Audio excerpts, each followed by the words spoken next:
In today's full swing analysis video, we're going to do a detailed breakdown on the golf swing of Cameron Young. Now, this past weekend, at the time of recording, Cameron has just gone on to win for the second time in his PGA Tour career, claiming victory at TPC Sawgrass for the Players' Championship. Now, there's a lot to admire about his game, but in my opinion, one of the most impressive parts of it, particularly this past weekend, was that of his absolutely elite iron play. A shot that will live long in the memory of golf fans for years to come will be that key shot that he played into the par 3 17th into the island green to set up a 10-foot birdie putt to tie him for the lead at the time with Matt Fitzpatrick before going on to, of course, a lot of people will also remember the monster drive down the 18th hole, whacked it 375 yards.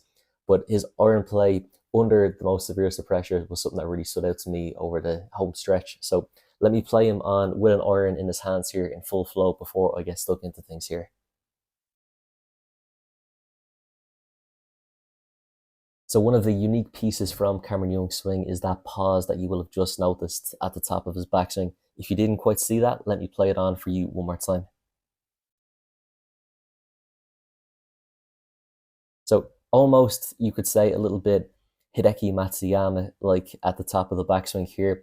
This is something that he's had throughout his entire career, but it is something that has become a little bit more pronounced throughout the years. The development of Cameron's golf swing has certainly always been in safe hands, given the fact that his dad, who was his coach, is a PGA professional. And when we look at where this pause originated from, having done a little bit of research on his background, they developed this pause in a means to get the club lowered in transition, as opposed to if he was too fast and didn't have that pause, he wouldn't have the time to be able to sequence correctly, and he would have this steep over the top move in transition where the arms would, certainly the left arm, would unpin off the body too quickly. Shaft would then get steep and the club pad would be too wipey across the golf ball. So if you're an amateur golfer who potentially struggles with a slice from an over the top move, next time you're practicing at the range, try and just have this little bit of a pause here. It might even remind you of a little bit of a Hideki Matsuyama as well. Just buys you a bit of time and can, for some people, give them an easier time in transition.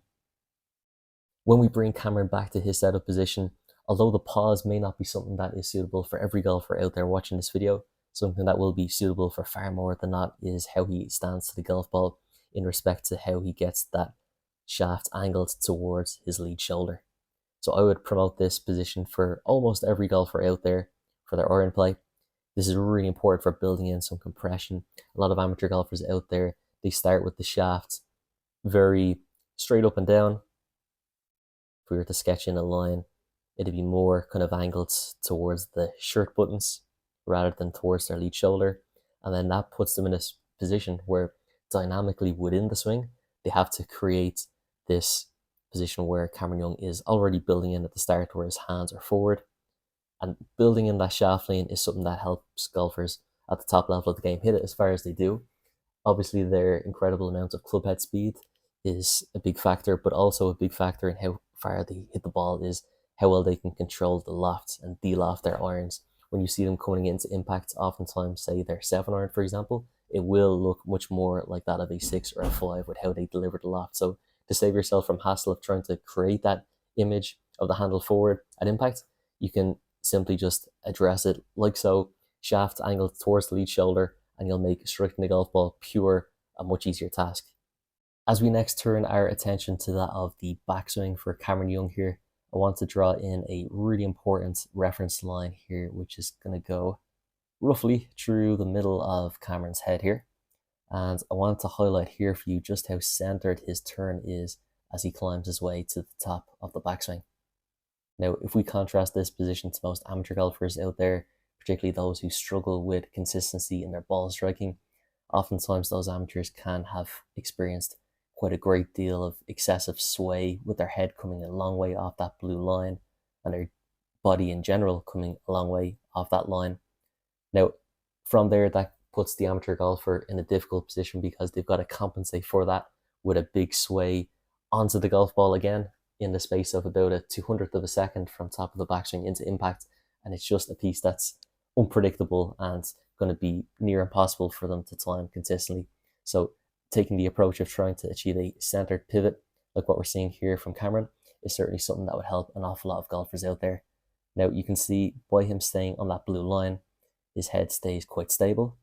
But what's also important to note is how he achieves this isn't through the head staying completely still. Stable doesn't mean still. And a nice way of referencing that is when we look at the starting direction of where the peak on his cap is going towards. And when we contrast that to where it's angled towards by the time he completes his backswing, over here. So you can see the peak of the cap is moving. It's not staying dead still. Sometimes when an amateur golfer tries to get rid of their sway, they keep the head too still and they don't allow it to have the freedom to have that swivel. That swivel then allows the golfer to complete a full turn while still staying centered on that blue line here, say, for example, which we see in Cameron. And how he achieves this look of the head having that swivel while still staying on that blue line is how his spine is working, which is really important to note. So we can see when we look at his spine here, it's got a coupling action of an extending, a tilting, and a turning. This next move you're about to see in Cameron's downswing is one of the reasons why he's able to generate enough power to be able to send the golf ball 375 yards down the 72nd hole en route to winning the Players' Championship. I want you to focus in on the journey that his lead knee takes in a very short space of time in the downswing.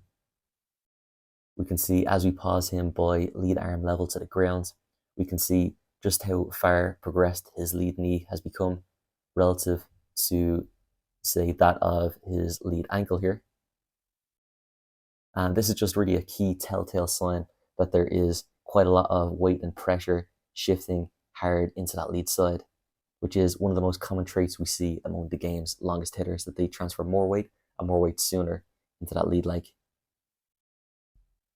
As we continue to play Cameron on past this point, you'll notice that the pressure continues to track into the lead heel,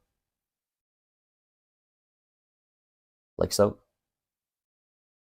And his toes flare out to make room for him as he clears and then eventually extends that lead knee. A great image here from the upper body as well, some nice extension of the arms. And for any amateur golfers out there looking to improve the consistency in their strike, a quick, almost cheat code, you could say, is trying to keep the straightness in your arms for longer into the follow through, what we see here displayed from Cameron Young.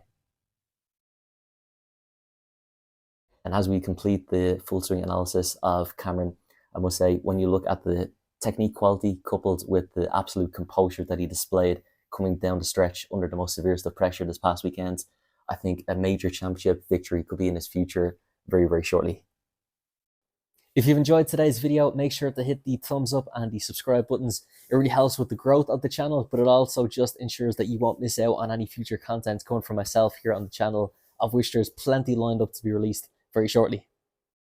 For any golfer who has stayed until the end of a lengthy video like this, which is quite detailed, orientated, and very heavy on the educational side of things when it comes to the golf swing, you strike me as someone who is serious about learning and serious about finding ways to improve their own golf. If that is the case, then you can reach out and connect with myself today, regardless of where you are in the world. My name is Seán Marks. I'm a PJ professional and I specialize in teaching the full swing, and I help golfers worldwide through an app called Skillest that I use for my online coaching, help players reach their full potential tee to green. The online program that I run on Skillest that helps people of all ages and all skill levels reach their full potential tee to green is called the Long Game Transformation Program. The minimum commitment for this program for students looking to sign up is that of a 3-month period. Often is the case where students want to continue on long beyond this point because they've seen the value in it, their game has seen the improvements, and they want to continue to push the boundaries and see what's possible. But let's say that you only wanted to sign up for the first 3 months. Here is exactly what I can promise you will learn. You will learn the 3 fundamentals required to completely transform your long game, and that is strike, direction, and distance. The first, in strike, you need the ability to control your low points. Second of all, when we touch on direction, you need to be able to have a predictable curve and a consistent shot shape that you can rely on out on the course. And third is distance. You need to be able to know how to pump enough distance into your game to be competitive at the level of this sport that you desire to play at. This program is designed to give you as much support as you need. There's nothing pre-recorded. Everything is personalized to the individual. There's open communication channels that you can message me whenever you want. Anytime you have a question, you can message me. There's unlimited feedback on the program. And if you're ever in doubt as to whether you're doing a drill correctly or whatever the case may be, you can message me and get feedback within a turnaround time of never any more than 24 hours. If you're ready to start improving today, I will leave a link underneath the video in the description box where you can download Skillist. Alternatively, you can search for it on the App Store and get started on your improvement journey today. If you want in-person coaching with myself in Ireland, I also work with players based in Ireland online, but if you'd like in-person coaching, you can see my booking diary on my website, seanmarksgolf.com. So I look forward to seeing you, whether it's in person or remotely online, very soon.